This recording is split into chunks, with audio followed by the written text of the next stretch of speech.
हा धम्मबंधुनी भगिनींनो, आज आपल्या ह्या प्रदीर्घ अभ्यास वर्गाच्या जवळजवळ अखेरीस येऊन पोहोचलेलो आहोत. आज आपण 6व्या खंडातील 4थ्या भागापर्यंत येऊन पोहोचलेलो आहोत. आता 7वा आणि 8वा खंड हे संक्षिप्त आहेत, ते दोनच शिल्लक राहिलेले आहेत.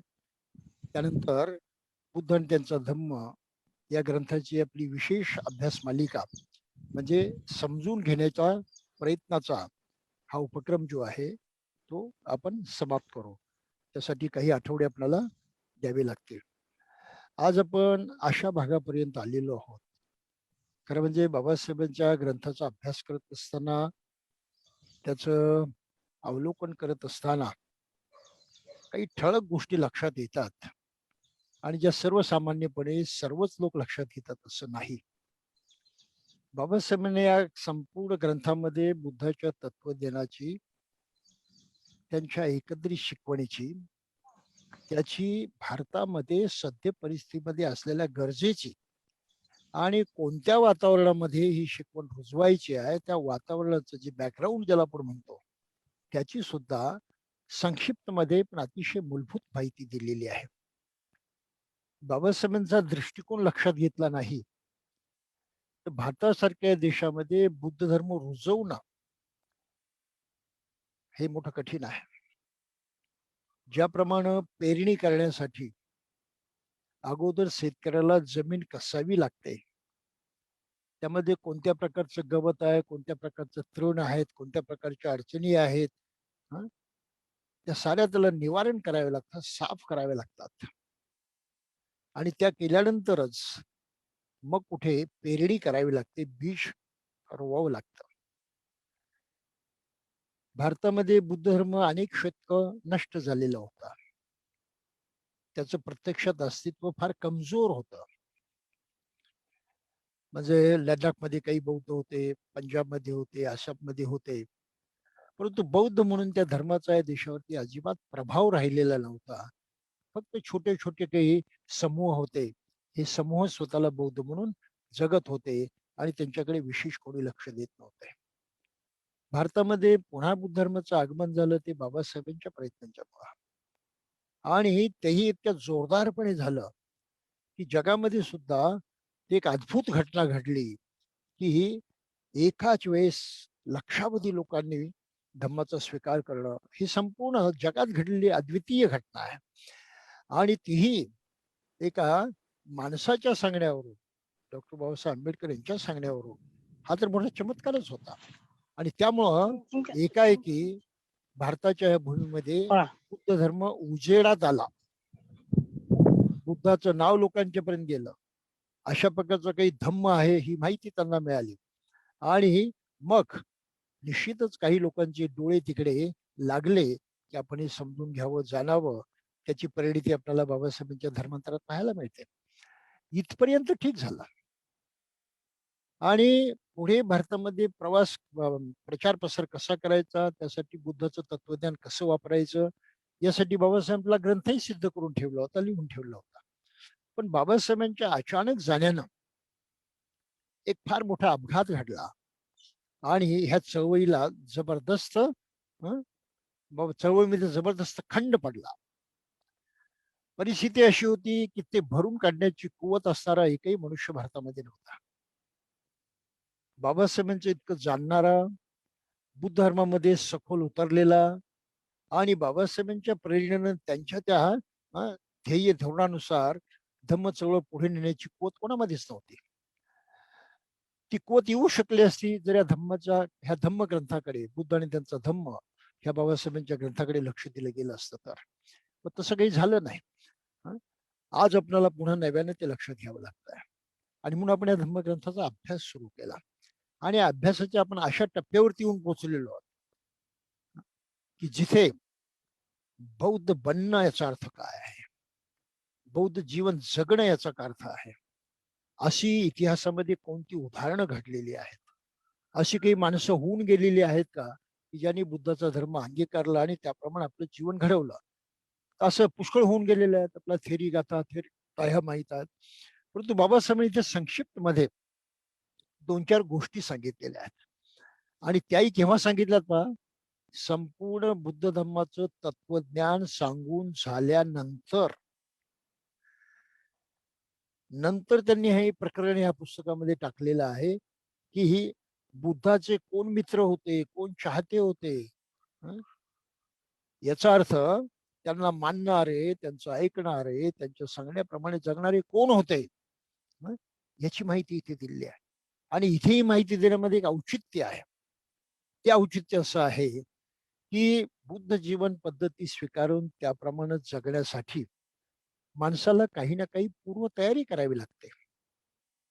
दुसऱ्या भाषेत बोलायचं थोडंसं कठोर शब्दामध्ये, तर काही ना काही लायकी संपादन करावी लागते. काही ना काही योग्यता आपल्यामध्ये आणावी लागते. ही योग्यता जर आपल्यात उतरली नाही, तर आपण बुद्ध आणि त्यांचा धम्म याचा काही विचार केला आणि किती अभ्यास केला तरी त्याचा काहीही उपयोग नाही. याचं स्पष्ट कारण आहे, की बुद्धाची शिकवण प्रत्यक्ष करण्याच्या गोष्टी आहेत. करून त्याचा परिणाम साध्य करण्याच्या गोष्टी आहेत. ते परिणाम आपल्याही जीवनात उतरावेत. आपणही बुद्धासारखं सर्व सुखी व्हावं, एक उत्कृष्ट श्रेष्ठ मनुष्य व्हावं. ही उर्मी ज्याच्याजवळ असेल, तोच बुद्धाचं ऐकेल, त्याप्रमाणे करेल आणि स्वतःचा उद्धार करेल, स्वतःला तशा प्रकारे उच्चत्वास श्रेष्ठत्वास पोचवेल. ही जी मानसिक तयारी लागते, ही तयारी निशंक असावी लागते, अतिशय समर्पित असावी लागते आणि त्यामध्ये आपलं प्राण ओतून तसं करायचंच अशी जिद्द त्यामध्ये असावी लागते. त्यालाच वीर्य म्हणतात. म्हणून बौद्ध बनणं सोपं नाही. दीक्षा घेतली म्हणजे आपण बौद्ध झालो असं समजू नका. ते एक औपचारिकता आहे. किमान मानसिक पातळीवरती, बौद्धिक पातळीवरती आपल्याला हे समजलेलं, आपण ते मान्य करतो, आपल्याला ते हवं आहे, एवढी कबुली तिथे आहे फक्त. परंतु प्रत्यक्ष करण्याच्या गोष्टीबद्दल खात्रीने देता येत नाही. म्हणून धम्माचा गाढा अभ्यास असणारी माणसं सुद्धा प्रत्यक्ष आचरणामध्ये पाठीमागे असतात. आणि गंमत अशी आहे, की बुद्धाची शिकवण जी आहे ती करून बघितल्याशिवाय नीट कळतही नाही. आणि नीट कळली नाही तर कोणाला नीट सांगता येत नाही. म्हणून धम्माचा प्रचार होत नाही. ज्या पद्धतीने व्हायला पाहिजे तसं होत नाही. का तर अगोदर नीट कळावंच लागतं. आणि कळायचं तर ते आजमावून पाहावं लागतं, करून पाहावं लागतं. तर मग नेमकं कळतं. त्यात काही कमजोरी राहत नाही. पण केलंच नाही, नुसतंच वाचलं पुस्तकातून, तर आपणाला ते कळत न कळल्यामुळं कोणाला सांगता येत नाही आणि सर्वात वाईट म्हणजे आपणाला त्याप्रमाणे करता येत नाही. धम्म जीवनामधला हा अत्यंत महत्वाचा मुद्दा आहे. अत्यंत महत्वाची जाणीव आहे. या जाणीवेची प्रत्येक माणसाला जाणीव असली पाहिजे. आणि त्या दृष्टिकोनातून बाबासाहेबांनी या ग्रंथामध्ये शेवटी शेवटी या मुद्द्याकडे वळले आहेत, की बुद्धाला जाणून, बुद्धाचं ऐकून लोक कसे जगत होते, कसे करत होते. थोडक्यामध्ये बुद्धाप्रती, धम्माप्रती, संघाप्रती त्यांच्या श्रद्धा कशा होत्या. आपण श्रद्धा या गोष्टीवरती येतो. विश्वास असणं ही एक गोष्ट आहे. मान्य असणं ही एक गोष्ट आहे. कबूल करणं ही एक गोष्ट आहे. परंतु श्रद्धा त्यापेक्षा वेगळी असते. जी गोष्ट आपल्याला पटते, समजते, तिथेच मनुष्य थांबत नाही. आता पटलं, आता कळलं, आता बस झालं, पुष्कळ झालं. तिथे थांबत नाही मनुष्य. मनुष्य काय करतो, की हे मला करायचं आहे. त्याच्या मनात ती जाणीव निर्माण होती, की नाही मला करायचं आहे. आणि करायचंही ते साऱ्या ताकदीनिशी, साऱ्या शक्तीनिशी. ती करण्याची जी भावना मनामध्ये जागते, समजल्यानंतर, आकलन झाल्यानंतर प्रत्यक्ष करण्याची जी भावना निर्माण होते, ती करण्याची भावना आणि झालेलं आकलन, हं, कळलेली गोष्ट, ह्या दोन्हींच्या संगमातून, ह्या दोन्हीच्या संयोगातून जी भावना निर्माण होते त्याला म्हणतात श्रद्धा. थोडक्यामध्ये खात्री पटलेली, विश्वास पटलेली गोष्ट प्रत्यक्षात आणण्याची मनामध्ये भावनिक दृष्ट्या जिद्द निर्माण होतं. तशी करण्याची जिद्द निर्माण होणं तेव्हा श्रद्धा होते. आणि श्रद्धेशिवाय धम्मजीवन असत नाही. सर्व धर्मामध्ये ही अट आहे, श्रद्धा पाहिजे. मग काही धर्म माना म्हणतात, ऐकलंच पाहिजे, विश्वास ठेवलाच पाहिजे, प्रश्न विचारू नका, श्रद्धा बाळगा. अनमोल लोक श्रद्धा बाळगतात आणि त्या धर्माचे होऊन जातात. आणि इथे एक फार मोठा घोटाळा जो बुद्धानं स्पष्ट केलेला आहे. मानायला सांगितलं, करायला सांगितलं, प्रश्न नाही विचारायचा, चौकशी नाही करायची, समजून नाही घ्यायचं, अशी भावना ठेवून, अशा अटी घालून माणसाला जर विश्वास ठेवायला सांगितलं आणि ऐकायला सांगितलं की ऐकलंच पाहिजे, श्रद्धा ठेवलीच पाहिजे, तर ती श्रद्धा शुद्ध असत नाही, माणसाच्या कामी पडत नाही. त्या श्रद्धेला आंधळी श्रद्धा म्हटलेली आहे किंवा अंधश्रद्धा म्हटलेली आहे. बुद्धाने याच्या विरुद्ध गोष्ट सांगितली. त्या अगोदर समजून घ्या, स्वतःला समजून घ्या, आसपासचं जग समजून घ्या, कसं एकंदरीत हे विश्व चालतंय, कसं गतिमान आहे ते समजून घ्या. त्यामध्ये तुम्हाला काय साध्य करायचं त्याची खात्री करा. आणि मग ते साध्य करण्यासाठी कोणता मार्ग आहे, कोणी सांगितला, तो समजून घ्या. समजल्यानंतर थांबू नका, प्रत्यक्ष करून पहा. आणि जेव्हा करून पाहून तुम्हाला तो योग्य वाटेल तेव्हा त्याचा स्वीकार करा. म्हणजे बुद्धानं पाहण्याला, तपासण्याला, सगळीकडून त्याची व्यवस्थित माहिती घेण्याला आणि मग त्याच्यावरती विश्वास ठेवायला शिकवलेला आहे. याला डोळ श्रद्धा म्हणतात, सम्यक दृष्टी म्हणतात. सम्यक दृष्टी या शब्दाचा अर्थ संपूर्ण आकलन आहे, बारकाईने आकलन आहे. आणि आधुनिक भाषेत बोलायचं तर सम्यक दृष्टी ही श्रद्धा आहे. श्रद्धेचं दुसरं नाव आपलं सम्यक दृष्टी म्हणता येईल. तर अशी सम्यक दृष्टी बुद्धानं सर्वात महत्वाची मांडली. आणि त्याप्रमाणे जर माणसानं केलं तर तो त्या शिकवणीचा अचूक उपयोग करतो आणि त्याचं त्याला फळ मिळते, त्याची त्याला प्राप्ती मिळते. हा अतिशय महत्वाचा भाग आहे. ते श्रद्धेशिवाय पुढे जाता येत नाही असं म्हटलं जातं. सुत्त निपातामध्ये मी एक वाक्य आलेलं आहे, श्रद्धाय तरतिंग ओघं. की बुद्धाचा धम्म कसा आहे, संसार, दुःखरूपी संसाराचा हा जो ओघ आहे, प्रवाह आहे, हा प्रवाह तरुण जातो. कोण? ज्याजवळ बुद्ध धम्म संघ यांच्याबद्दल श्रद्धा आहे तो. श्रद्धाय तरतिंग ओघं. त्या श्रद्धेच्या मुळे तो हा ओघ पार करून जातो, म्हणजे दुःखाच्या पलीकडे पोहोचतो. श्रद्धा नसेल तर नाही जात. आणि पुढे म्हटलं सद्दिद्ध चित्तांग पुरुषस्य सैफ्ठांग, की श्रद्धावान चित्त हेच माणसाचं श्रेष्ठ धन आहे. सर्वात श्रेष्ठ धन कोणतं? तर श्रद्धावान चित्त. म्हणून श्रद्धेला फार महत्व दिलेलं आहे. आणि श्रद्धेशिवाय खरंच बौद्ध जीवन जगता येत नाही, हा महत्वाचा भाग आहे. आणि त्या पद्धतीनं लोकांच्या मनावरती ते रुजावं, बिंबावं म्हणून बाबासाहेबांनी अगोदर सर्व धर्म कथन केलं, शिकवण कथन केली, सर्व काही सांगितलं. आणि मग या मुद्द्यावरती आलेले आहेत की बुद्धाचं हे स्वीकारून, बुद्धाच्या प्रती श्रद्धा बाळगून तेव्हाचे लोक कसे जगत होते आणि आपल्या श्रद्धेच्या बळावरती कसे यशस्वी होत होते. ही पार्श्वभूमी लक्षात घेतली तर आपल्याला हे प्रकरण नीट कळेल. भगवान बुद्ध, बुद्धाचे मित्र आणि त्यांचे चाहते, त्याचा नेमका बोध होईल आपल्याला, त्याचा अर्थ काय. आणि याच्यामध्ये त्यांनी पहिलीच कहाणी दिलेली आहे धनंजनी नावाच्या ब्राह्मण महिलेची. धनंजनी ब्राह्मणी शब्द भक्ती वापरलेला आहे. तर त्या धनंजनी ब्राह्मणीची मानसिकता कशी होती, तिची श्रद्धा कशी होती, बुद्ध धर्म तिला पटला, पटल्यानंतर तिची भावना कशी झाली आणि त्या भावनेच्या तहत आपली सारी शक्ती लावून ती कशी जगायला लागली आणि त्या जगण्याचा काय परिणाम झाला, त्याची एक छोटीशी गोष्ट आहे, पण अतिशय महत्वाची गोष्ट आहे. त्या गोष्टीमधून आपल्याला कळेल की आपल्यालाही श्रद्धावान बनणं गरजेचं आहे. तोपर्यंत अभ्यास करणं, तोपर्यंत समजून घेणं, तोपर्यंत बुद्ध धर्माच्या त्या शिकवणीत खोलात जाणं, जोपर्यंत आपल्या मनामध्ये हा रिस्पॉन्स निर्माण होत नाही, ही प्रतीक प्रतिसाद निर्माण होत नाही की मला ते करायचं मी केल्याशिवाय राहणार नाही वगैरे. आणि त्यासाठी आदर्श उदाहरणं म्हणून याच्यामध्ये पुढे आलेली ही 4-5 प्रकरणं आहेत.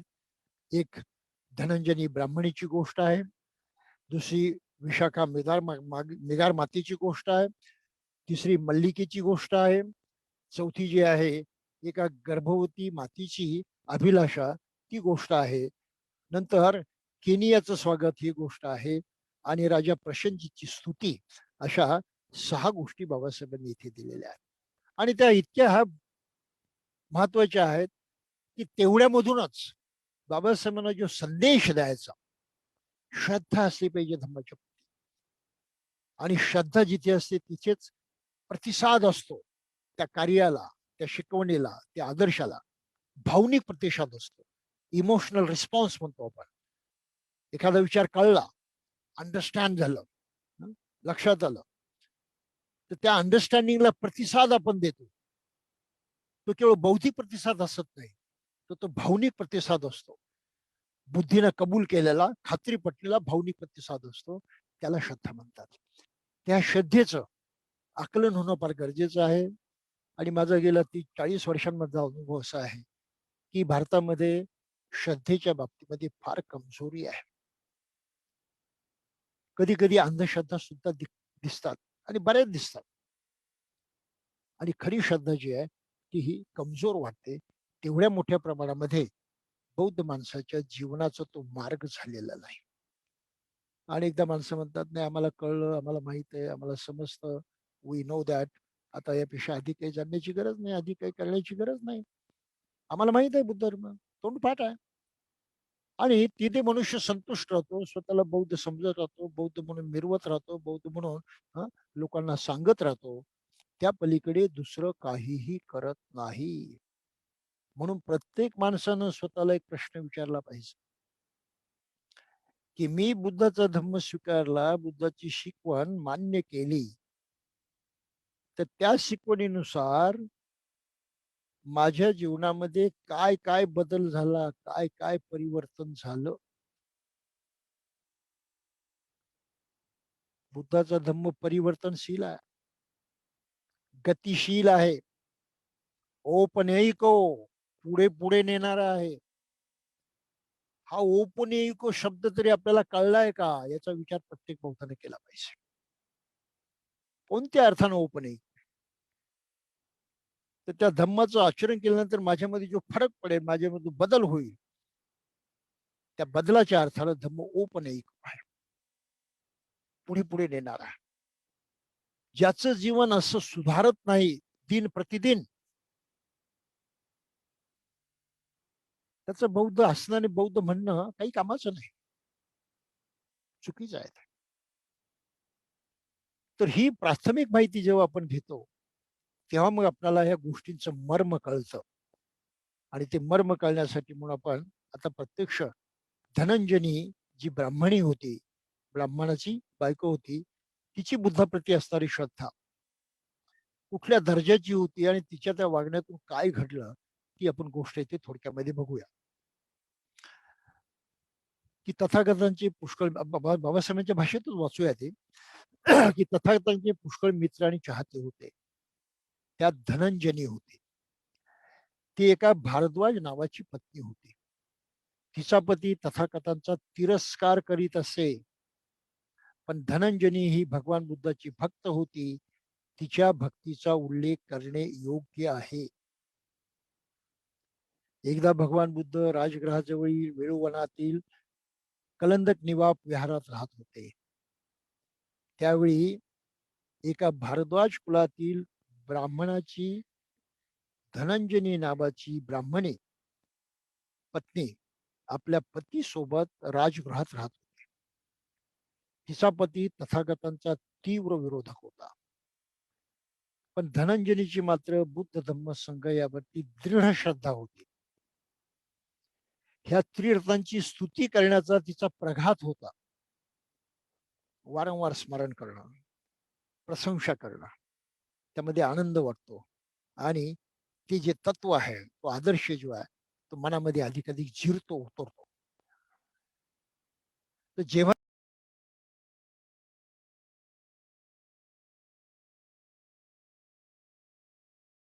कान झाकून घेत असे.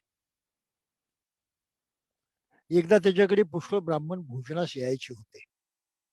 तेव्हा त्याने तिला विनंती केली की दुसरं काय हवं ते कर, पण भगवान बुद्धाची स्तुती करून अभ्यागतांना दुखवू नकोस, माझ्या पाहुण्यांना दुखवू नकोस. असे वचन देण्यास धनंजयनी तयार नव्हती. तेव्हा खंजीराने केळ्याचे तुकडे करतात तसे तुझे तुकडे करील अशी धमकी त्यानं दिली. ती त्यासाठी तयार झाली, आत्मबलिदानास तयार झाली. आणि अशा प्रकारे आपलं वाक स्वातंत्र्य राखून तिने बुद्ध स्थापनाच्या 500 गाथा म्हणायला सुरुवात केली. आणि त्यामुळे ब्राह्मण गप्प बसला, त्यानं बिनशर्त माघार घेतली. आता मग ब्राह्मण आले, मग भोजन पात्रे आणि सोनेरी चमचे ठेवण्यात आली व अतिथी भोजनास बसले. अतिथींना भोजन वाटताना तिची प्रभावी भावना जागृत झाली आणि मध्येच वेळूवनाकडे तोंड करून तिने त्रिरत्न स्तवन म्हटले, त्रिरत्न वंदना म्हटले. अपमानित झालेले अतिथी पानावर उठले आणि एका नास्तिकेच्या उपस्थितीनं पवित्र झालेलं अन्न थुंकून टाकून ते चालते झाले. मेजवानीचा बेरंग झाल्यामुळं ब्राह्मणीची खरटपट्टी केली. आपल्या पतीला भोजन वाढताना तिने त्रिरत्नाचं स्तवन केलं. म्हणजे तिनं आपलं म्हणणं काही सोडलं नाही, आपल्या श्रद्धेमध्ये काही तडजोड केली नाही. बुद्धांना वंदन असो, धम्माना वंदन असो, संघाला वंदन असो.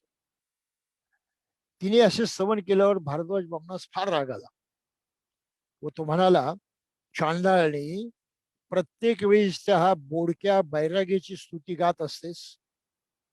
थांब चांडाळणी, तुझ्या त्या गुरुला जाऊन चांगला धडा शिकव. त्याची चीड कशी होती पहा. तर तो बुद्धाला शिकवायला गेला.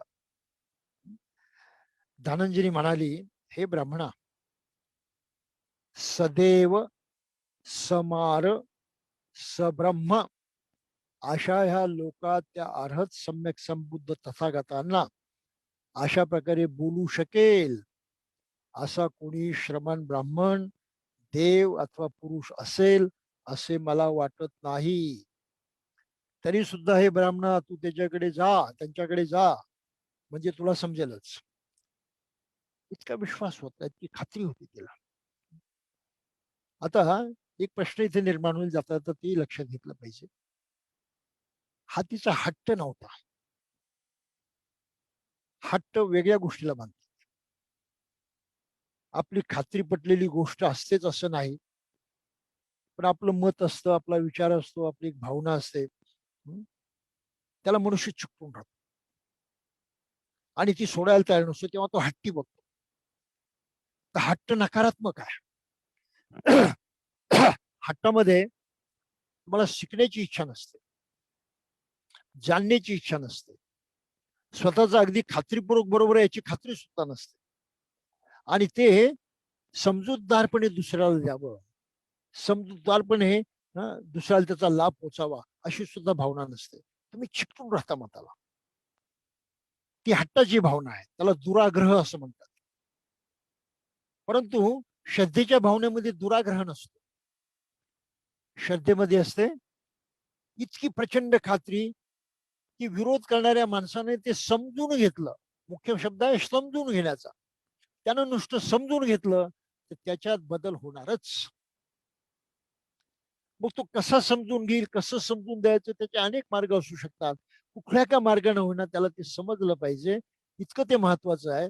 म्हणून आपण ते ठामपणे सांगतो, त्याचा आग्रह धरतो, त्याला चिकटून राहतो. ही श्रद्धेची भावना असते. त्यामुळे श्रद्धा आणि हट्टीपणा याच्यातला फरक हा जाता आपण थोडासा लक्षात घेतला पाहिजे. तर मल्लिकेची श्रद्धा कशी होती? ठीक आहे ब्राह्मणा, जा तू बुद्धाकडे. असं म्हटलं नाही, बुद्धाला जाऊन त्रास द्यायचा नाही, त्यांना वाईट बोलायचं नाही, नाही तर माझ्यासारखी वाईट नाही असं कोणी बोललं असतं ना. काय असेल ते माझ्याशी निपटून घे, माझे आदर्श, माझे गुरु, माझे शिक्षक, त्यांना बोलायचं नाही काही, असं आपण व्यवहारामध्ये म्हणतो. म्हणजे आपली मानसिकता कशी असते ती पहा. आपली मानसिकता आपल्यालाच खात्री देत नाही, टालमडोल असते. आणि म्हणून आपण हट्ट करतो. अशा प्रकारची भाषा बोलतो. काय असेल ते माझ्याशी निपटून घ्यायचं.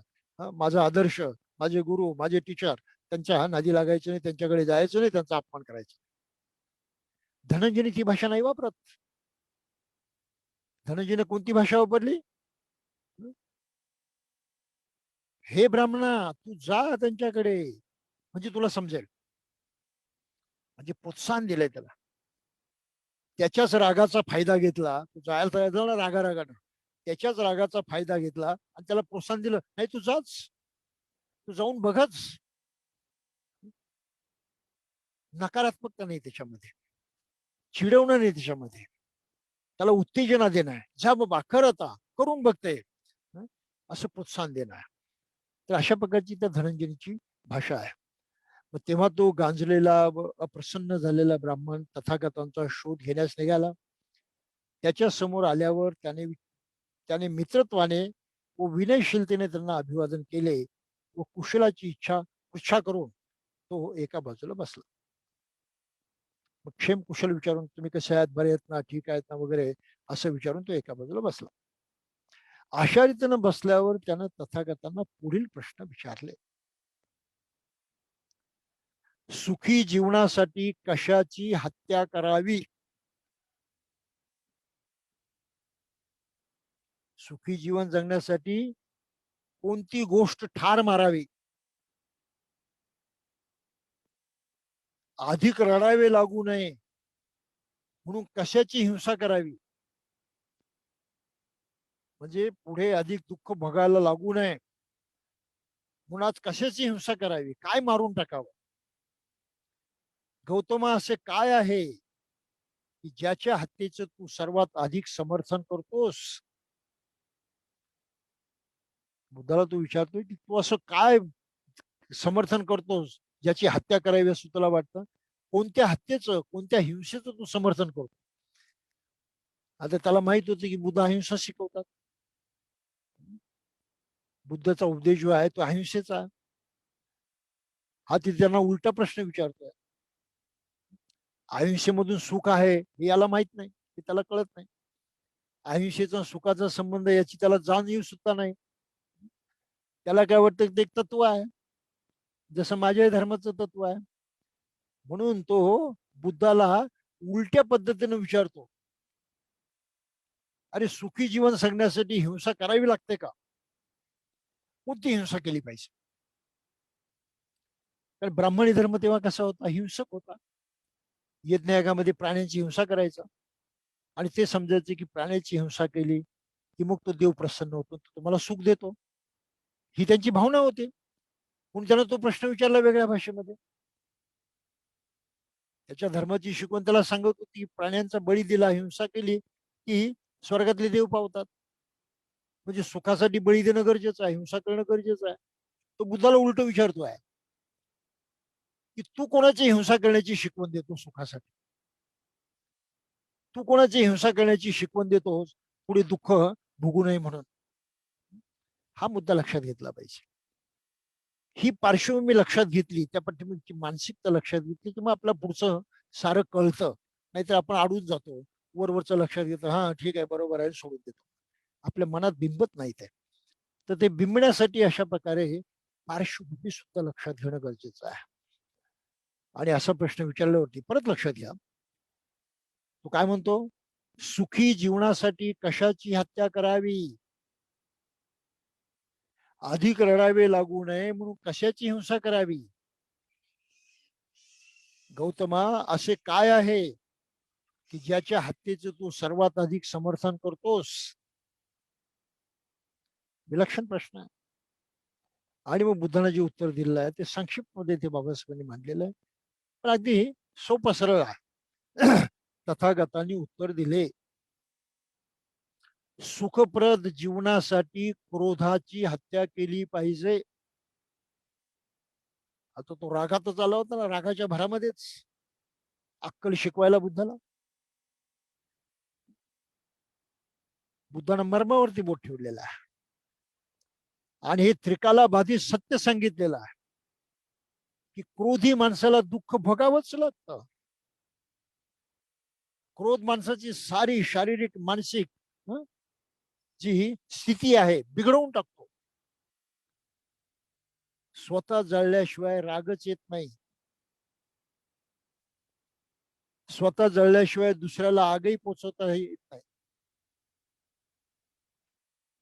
राग आला की आपण थरथर कापायला लागतो. आपल्या शरीरावरचं नियंत्रण संपतं. विचार करण्याची शक्ती बंद होऊन जाते. मनुष्यात विशिष्ट भावना चेतून उठतो आणि काही न विचार करता वाटेल ते करू. तो कोणाचा प्राण सुद्धा घेऊ शकतो.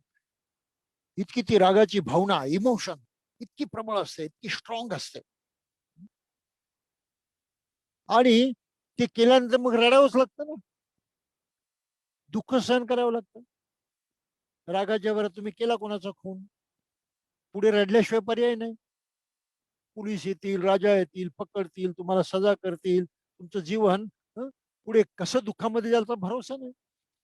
आणि पूर्वीच्या काळात तर ठारच मारायचे, देहदंड. आता किमान लाईफ इम्प्रिझनमेंट तरी आहे आधुनिक काळामध्ये, त्या आयुष्यभर तुरुंगामध्ये. आणि ते आयुष्यभरही नसतं. तुरुंगात जितका चांगला वाटेल तशी त्याची वर्ष कमी होत जातात आणि आयुष्यभर राहण्याच्या अगोदर मध्ये सुटून येतो. परंतु दुःख आहे, त्या दुःखातून त्याची सुटका होत नाही. म्हणून बुद्धानं अचूक मर्मावरती बोट ठेवलेला आहे, की सुखप्रद जीवण्यासाठी क्रोधाची हत्या केली पाहिजे. अधिक रडावे लागू नये यासाठी क्रोधाची हिंसा केली पाहिजे. हे ब्राह्मणा, ज्याचे मूळ विषारी आहे, ज्याची परिणिती ही संतापात आहे आणि ज्यात प्राणघातकी माधुरी आहे, अशा क्रोधाची हत्या केली पाहिजे. राग जिंकला पाहिजे. आणि मराठीमध्ये म्हण आहे, राग जिंकला त्यानं जग जिंकलं. बुद्ध शिकवणीचाही ती म्हण आहे. राग जिंकला त्यानं जग जिंकलं. राग हा इतका भयंकर आहे. म्हणून बुद्धाने काय म्हटलंय, श्रेष्ठ जनांनी अशा प्रकारच्या हिंसेची प्रशंसा केली आहे. भविष्य काळात अधिक शोक करावा लागू नये म्हणून त्या क्रोधाची ती हिंसा कर. आणि ब्राह्मण विचार करायला लागला. त्याला ते नेमकं पटलं की आपल्या क्रोधामुळं आपण घरात कसं वागत होतो. आपल्या बायकोला क्रोध येत नव्हता तर ती कशी वागत होती. आणि ती शांतच होती, सुखीच होती, काहीही तिला त्रास नव्हता. परंतु हा मात्र संतापानं भडकलेला असायचा, दुःखी असायचा, याचा जळफळाट व्हायचा. तर सगळे तिच्या बायकोच होत. ती शांतपणे बोलायची, शांतपणे बुद्ध धम्म संघाची स्तुती करायची. तिच्या शांतीत काही अंतर पडलं नाही, तिच्या सुखामध्ये काही अंतर पडलं नाही. आपल्या घरातलीच गोष्ट, आपला अनुभव त्याच्या पुढे जागा झाला असेल तेव्हा, आणि तो समजून चुकला असेल, घरी बुद्ध बोलतात तर तेच माझ्या घरात मी अनुभवलं. ते सत्य काही मला नवीन नाही.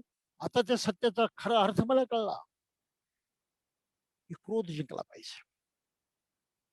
आणि लक्षात घ्या, जाता आता हे मला आपल्याला सांगितलं पाहिजे, की बौद्ध माणसांच्या मध्ये आजही आजच्या जीवनामध्ये फार मोठ्या प्रमाणामध्ये क्रोध आहे. आणि मी बघितलं आहे, खूप माणसं बघितली वर्षानुवर्ष, त्यांच्या जीवनात काडीचाही बदल झाला नाही. राग तसाच, द्वेष तसाच, दुसऱ्याबद्दलचा तिरस्कार तसाच, आणि ईर्ष्याही तशीच. ही सारी रागाची, क्रोधाची भावंड आहेत. आणि सुरुवात त्याची होते डिसलाईक पासून. नावर, आपल्याला काही आवडत नाही, आपल्याला कोणी आवडत नाही, ही नावड मनात पैदा झाली की आपण समजायचं क्रोधाचा उदय झाला. क्रोधाला अंकुर फुटले. मग हा क्रोध जसा वाढत जातो, नावडीचं उदाहरण हे भावना पुढे दुराव्यात निर्माण होते. दुरावा, दुराव्याची भावना पुढे द्वेषात परिवर्तित होते आणि प्रसंगात तशा दुरावा असणाऱ्या व्यक्तीच्या संपर्कात आलो तर आपला क्रोध येतो, राग येतो, आवडत नाही, ते बरं वाटत नाही, क्रोध येतो. हा क्रोध असाच कायम राहिला तर मग वैर निर्माण होतं आणि क्रोधाची भावना पक्की होऊन जाते. हे वेगवेगळे शब्द म्हणजे वेगवेगळे त्या भावनाची स्थितंतर आहेत. परंतु सुरुवात कुठे होते? डिसलाईक. म्हणून विहारात जाणं आम्हाला आवडत नाही. जे बौद्ध म्हणतात विहारात जाणं आम्हाला आवडत नाही. डिसलाईक आहे, क्रोध आहे, दुरावा आहे, तिरस्कार आहे, ते नकोस आहे. एकीकडे बौद्ध आहे असे म्हणायचं आणि दुसरीकडे नकोशी भावना जी आहे ती अभिमानाने बोलून दाखवायची. काय असं ते व्यवहारात? काय भांडण आपापसात नसायचं, काय तिथे उपयोग आहे, कशाला जायचं? असा मनुष्य विचार करत नाही की विहार हे ठिकाण आहे जिथे बुद्धाची शिकवण उपलब्ध होते. जर योग्य भिक्षू तिथे असेल तर तो फायदा होतो आणि हा फायदा करून घेण्यासाठी मला गेलं पाहिजे. कधी ना कधी काही ना काही चांगलं मिळेल मला. ते ठिकाण आहे बुद्ध धम्म मिळण्याचं, बुद्ध धम्म शिकण्याचं, बुद्ध धम्म जाणण्याचं, बुद्ध धर्माप्रमाणे आचरण करण्याचं. अर्थात विहार आपली तशी असली पाहिजेत. अलीकडची विहार तशी नाही, हा भाग वेगळा. बरीचशा विहारामध्ये नुसतं कर्मकांड चालतं आणि भिक्षू तर जवळजवळ कुठेच नसतात. काही ठिकाणी असले तर त्यांच्याबद्दल तक्रारी असतात, चांगले नाहीत, अभ्यासू नाहीत वगैरे, ह्या भानगडी आहेतच. म्हणून चांगल्या भिक्षूंचा सहवास असणारी, तिथे वारसा असणारी, वास्तव्य असणारी विहार फार गरजेची आहेत. भिक्खूंच्या साठी विहार बांधली गेली हा इतिहास आहे आणि आज आमची विहार भिक्खूच्या शिवाय आहे हा आमचा आधुनिक काळातला इतिहास आहे. परिणाम, ज्या ठिकाणी धम्म 24 तास उपलब्ध झाला पाहिजे, जाणाऱ्या कुठल्याही माणसाला कोणत्या वेळेस तिथे धम्म मिळाला पाहिजे, ती मिळण्याची सोयच आपण ठेवली नाही अजिबात. म्हणून आमची इतकी मोठ्या प्रमाणात असणारी विहार पूर्णपणे टाकाऊ झालेली आहेत, त्याचा काही उपयोग झालेला नाही. हा थोडासा मुद्दा लक्षात घ्या आपल्याला. ही दुस्वास, विरोध, नावड ही घातक आहे आणि धम्माच्या जीवनामध्ये, धम्म जीवनामध्ये ती अजिबात असता कामा नये. ही अतिशय महत्वाची गोष्ट आहे जी आपण लक्षात घेतली पाहिजे. म्हणून जाता जाता हे आपल्याला सांगणं आवश्यक आहे की क्रोधाचं मूळ कशात आहे? या दुराव्यात आहे. क्रोधाचं मूळ आहे एकटं राहण्यामध्ये, एकटं पडण्यामध्ये, दुसऱ्यापासून तुटून दूर राहण्यामध्ये. हे थोडंसं लक्षात घेतलं पाहिजे. डिसलाईक पासून क्रोध निर्माण होतो, ते त्याचं सौम्य स्वरूप आहे. पुढे ते वेगळ्या याच्यात प्रगट होत आणि हे मूळ कारण आहे की आधुनिक काळातल्या बौद्धांच्या मध्ये दुस्वास करण्याची, ईर्ष्या करण्याची, तिरस्कार करण्याची ही प्रवृत्ती असल्यामुळं, म्हणजे रोगातीच ही बालकं त्यांच्या मनामध्ये असल्यामुळं बौद्ध समाज संघटित होत नाही, एकोप्याने येण्यास तयार नाही आणि धम्माच्या नावानं सुद्धा हा समाज एकसंघ होऊ शकत नाही. हे जाता लक्षात घ्या. आम्हाला क्रोधाची परवाच नाही, आम्ही ते नॅचरल समजून जातो, परिवर्तन स्वतःमध्ये करतच नाही आणि बौद्ध म्हणतो. म्हणून हा जो फार महत्वाचा मुद्दा बाबासाहेबांनी इथे दिलेला आहे आणि त्यासाठी धनंजयनी ब्राह्मणीची गोष्ट इथे सांगितलेली ती जरूर लक्षात घेतली पाहिजे की किती मोठा संदेश त्यांनी दिलेला आहे. प्रत्यक्ष त्या काळातली माणसं कशी जगत होती याचा आदर्श त्यांनी याच्यातून मांडलेला आहे की ही जिद्द पाहिजे,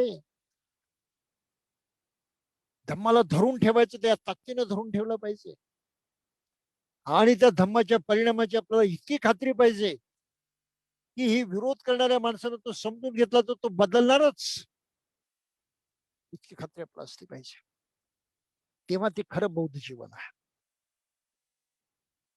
असं जीवन जगणं सतत परिवर्तनशील, पुढे पुढे नेणारं, प्रगती पथावर नेणारं असं म्हणतो. आता पाली गाथांचे असे मराठीमधले अर्थ वाचले की एकदम कळत नाहीत.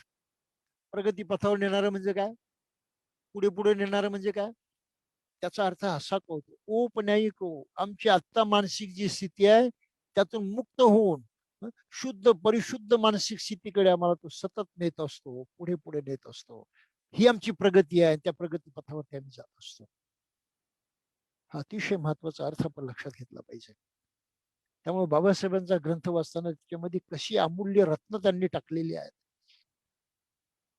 त्याची नीट मीमांसा करणं, त्याची नीट प्रशंसा करणं, ती नीट लक्षात घेणं किती गरजेचं आहे हे आपल्या लक्षात येतं.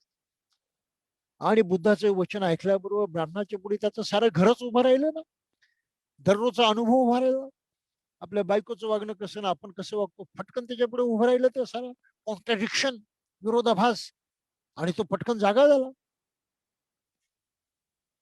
पटकन त्याने विचार केला, अरे बुद्ध म्हणतात ते खरंच आहे ना.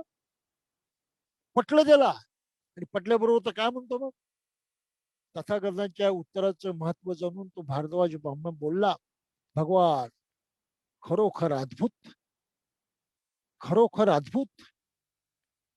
जशी पडलेली वस्तू कोणी उभी करावी किंवा जे प्रच्छन्न आहे ते प्रकट करावं, अथवा मार्ग भ्रष्टाला योग्य मार्ग दाखवावा, किंवा ज्यांना नेत्र आहे त्यांना बाह्य वस्तू दिसाव्यात म्हणून अंधारात द्वीप प्रज्वलित करावा, तसा नाना प्रकारे भगवान बुद्धांनी आपला सद्धर्म मला सांगितला आहे.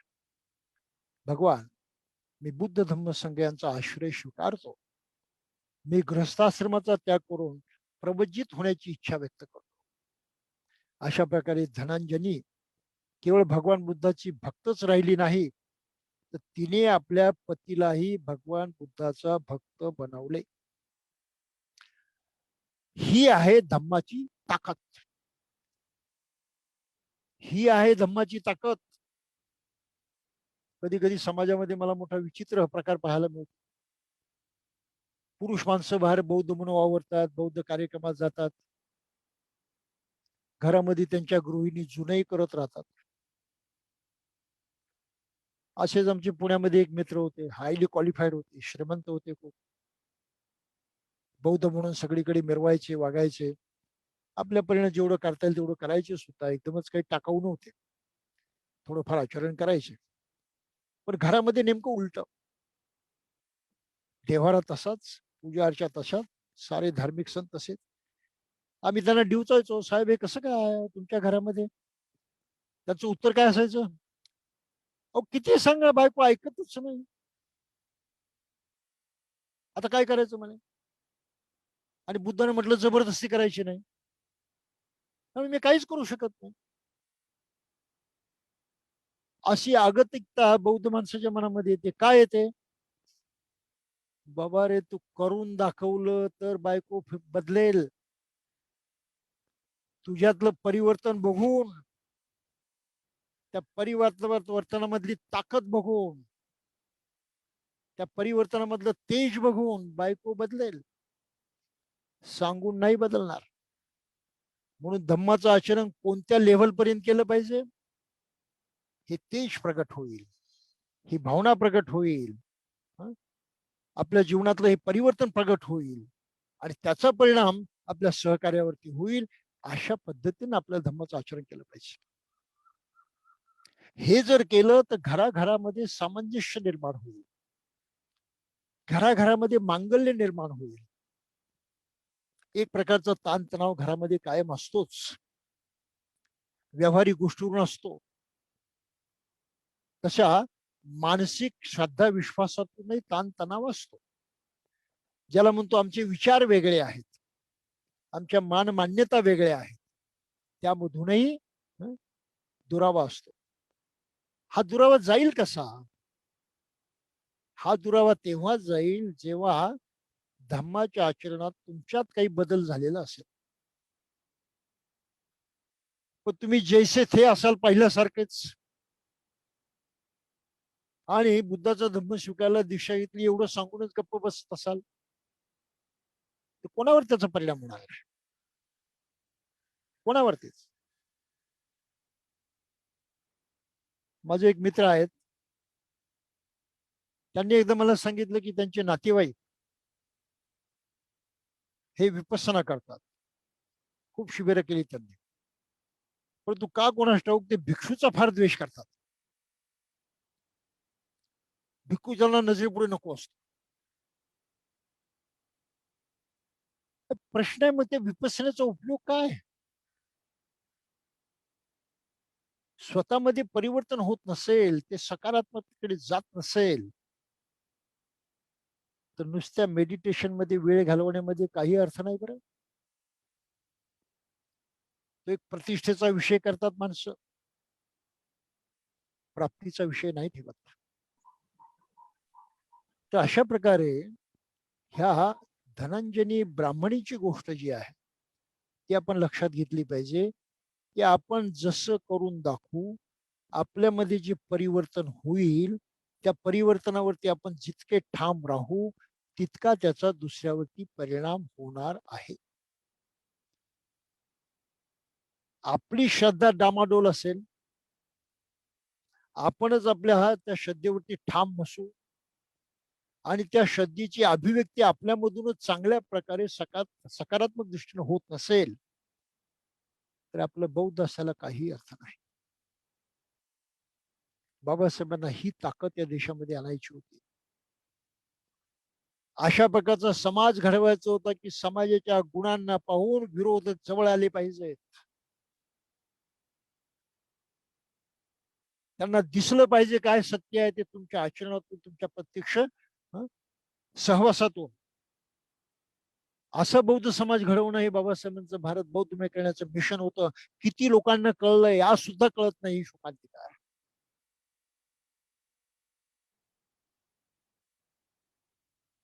बौद्ध बनण्यासाठी आम्ही क्रोधाची भाषा वापरतो, द्वेषाची भाषा वापरतो, लोकांना चिडवण्याची भाषा वापरतो.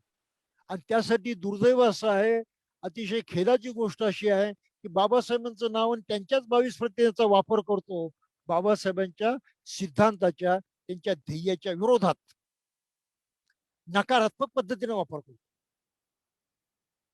म्हणून ज्यांनी ज्यांनी 22 प्रतिमेवरती पुस्तकं लिहिलेली आहेत, साऱ्यांनी हा घोटाळा केलेला आहे,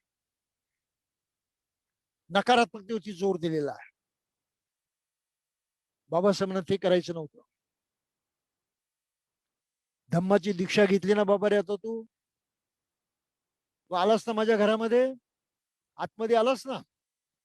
आता आतमध्ये कसं जगायचं ते लक्षात घे. ह्या ज्या तुझ्या पूर्वीच्या पद्धती होत्या, देवदेवतांना मानणं, कर्मकांडाला मानणं, त्या आता सोडून द्यायच्या आणि हे जे बुद्धानं शिकवलंय त्याप्रमाणे जगायचं. 22 प्रतिज्ञा बाबासाहेबांनी दीक्षा घेतल्यानंतर दिलेल्या आहेत. त्या धम्मात आलेल्या लोकांच्यासाठी त्या आहेत, बाहेरच्या लोकांच्यासाठी नाहीत. एक कॉमन सेन्सचा प्रश्न आहे की बाहेरच्या लोकांच्या पुढे त्या मांडल्या तर त्या श्रद्धा असणाऱ्या, त्यावरती विश्वास ठेवणाऱ्या लोकांना राग येईल, ते तुमचे वैरी बनतील. उघड उघड आहे ते, व्यावहारिक गोष्ट आहे ती. ही व्यवहारिक सच्चाई सुद्धा आंबेडकरी अनुयायांना कळत नसेल आणि नाही कळलेली आतापर्यंत, तर किती दुर्दैवाची गोष्ट आहे ती लक्षात घ्या. 22 पद्धतीचा गैरवापर त्यांनी करायला नको होता, तो केला आहे त्यांनी आणि त्याचे अत्यंत भयानक दुष्परिणाम भारतामध्ये आपल्याला भोगावे लागलेले आहेत. आजही अनेक लोकांना बुद्ध धर्म आवडतो पण जवळ येण्याची हिंमत होत नाही. त्याचं कारण हे आहे, अरे क्रोधाला जिंकायला सांगितलं बाबासाहेबांनी, तुम्ही क्रोध लोकांच्या पुढे मांडतात, चिडचिड करतात, चिडवतात, त्यांना नावं ठेवतात, हीन लेखतात त्यांना. हे नाही चालायचं. म्हणून धम्मप्रचार करण्यासाठी जी योग्यता लागते ती योग्यता अगोदर मिळवायला पाहिजे. कुणी भिक्षू प्रशिक्षण घेत नाहीत. बाबासाहेबांचा ग्रंथ प्रत्येक भिक्षूने पचवला पाहिजे असं माझं मत आहे. अक्षरशः पचवला पाहिजे. त्यातली एक एक शिकवण त्यांना स्पष्ट करून सांगता आली पाहिजे, त्याच्यावर त्याची श्रद्धा बसली पाहिजे. परंतु बाबासाहेबांचा ग्रंथ न मानणारे लोक आहेत तिथे आणि वेगळ्या प्रकारे धर्मप्रचार करतात. नाही, बाबासाहेबांचा ग्रंथ आम्ही मानत. आम्ही अमुक गुरुची शिकवण मानतो, आम्ही तमुक गुरुची शिकवण मारतो, अशा प्रकारे वागणारे लोक आहे. तर तुम्ही काय म्हणणार आहे लोकांना? बाबासाहेब काही सामान्य मनुष्य नव्हते, एक बोधिसत्वाचं चरित्र असणारे ते मनुष्य होते. आपल्या युगातले ते महान पुरुष होते. त्यांच्याबद्दल तुमची ही भाषा. मी असेही लोक बघितले आहेत माझ्या समोर बोलताना. बाबासाहेबांनी काय फक्त धम्माची दीक्षा दिली, धम्माचं आचरण कुठे शिकवलं? आचरण आमच्या फलाण्या गुरुनं शिकवलं. आणि अशा बाहेरच्या गुरुच्या नादी लागलेले लोक आहेत. म्हणून आपण जाता जाता हे लक्षात ठेवा, भारतामध्ये बाबासाहेबांशी द्रोह करून, बाबासाहेबांना धुतकारून, झिडकारून धम्माचा प्रचार तुम्ही करू शकत नाही. आणि तसा केला की त्याचे दुष्परिणाम झाल्याशिवाय राहणार. बाबासाहेबांना बुद्धाच्या बरोबरीने बसू नका. तोही बाबासाहेबांचा अपमान आहे. त्यांनी स्वतः सांगितलं की मी एक उपासक आहे, स्वतः कबूल केला. त्यांनी स्वतः दीक्षा घेतलेली आहे. आणि आपण त्यांना प्रति ही बुद्ध म्हणतो, हाही तितकाच म्हणूया की आपल्या अकलेचा घोटाळा आहे. एक प्रकारे आपण बाबासाहेबांनाच तुच्छ लेखतो, त्याचा अर्थ आहे मोठं म्हणत, महान म्हणत त्यांचाच अपमान करतो. आणि ते स्वतः म्हणतात मी उपासक आहे, मी बुद्धाचा शिष्य आहे. आणि तुम्ही नाही नाही तुम्ही कुठले शिष्य, तुम्ही तर प्रत्यक्ष बुद्ध. म्हणजे उपहासाची भाषा आहे ही, लेखण्याची भाषा आहे, चिडवण्याची भाषा आहे. श्रद्धेचा आविर्भाव म्हणून तुम्ही ती बोललात म्हणून ती सत्य ठरत नाही, हे आपण लक्षात घ्या. त्याच्यामध्ये कुठेतरी नावड आहे, बुद्धाच्या प्रती असेल, आणखी कोणाच्या प्रती असेल, पण नावड आहे तिथे, दोष आहे तिथे. हा क्रोधाचा भाव आहे की तुम्हाला बुद्ध नामंजूर आहेत, त्याऐवजी तुम्ही बाबासाहेबांनाच बुद्ध केलं. हा आमचा तो बुद्ध आम्हाला नको, आम्हाला हा बुद्ध पाहिजे. द्वेष आहे तिथे, दुरावा आहे, कोणाच्या प्रती तिरस्कार आहे. ती गुप्त भावना आहे, सुप्त भावना आहे, ती तुम्ही जाणत नाही, प्रगट करतही नाही, तुम्ही वेगळ्या पद्धतीने प्रगट करता. ही आपल्या समाजाची फार मोठी अडचण आहे, लक्षात घ्या. क्रोध जिंकणं फार गरजेचं आहे, दुरावेच्या वर उठणं फार गरजेचं आहे. दर रविवारी मी विहारात जाईल, भले तिथे काही करता आलं ते जर 4 माणसं भेटतील ना, माझे मित्र भेटतील, त्यांच्याशी बंधुत्वानं बोलेल, त्यांचे सांगुलपणानं वागेल. आणि तेवढी वागण्याची संधी मिळाली, कोणाला आपलं म्हणण्याची संधी मिळाली तरी पुष्कळ झालं. माझ्यातून काही आचरण घडलं, जाईल मी. ते आपण करत नाही. आणि त्यातून सर्वात वाईट गोष्ट म्हणजे अनेक विहार तर नुसती वादामध्ये पडलेली आहेत, गटबाजीमध्ये.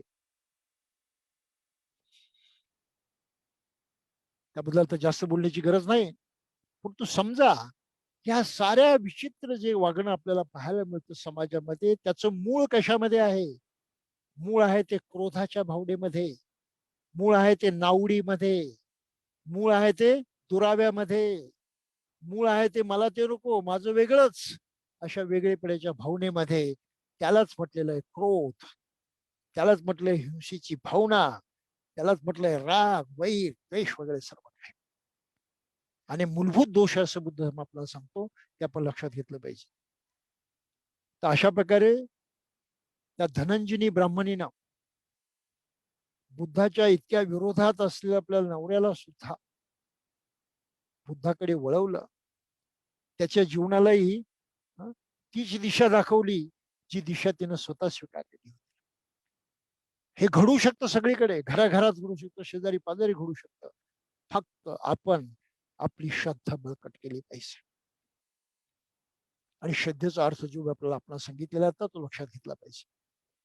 तर बौद्ध भगिनींनो, एवढं आपण जरूर करावं अशी माझी इच्छा आहे. माझी प्रार्थना आहे की आपण जरूर करा, याकडे लक्ष द्या. ही सामान्य गोष्ट नाही.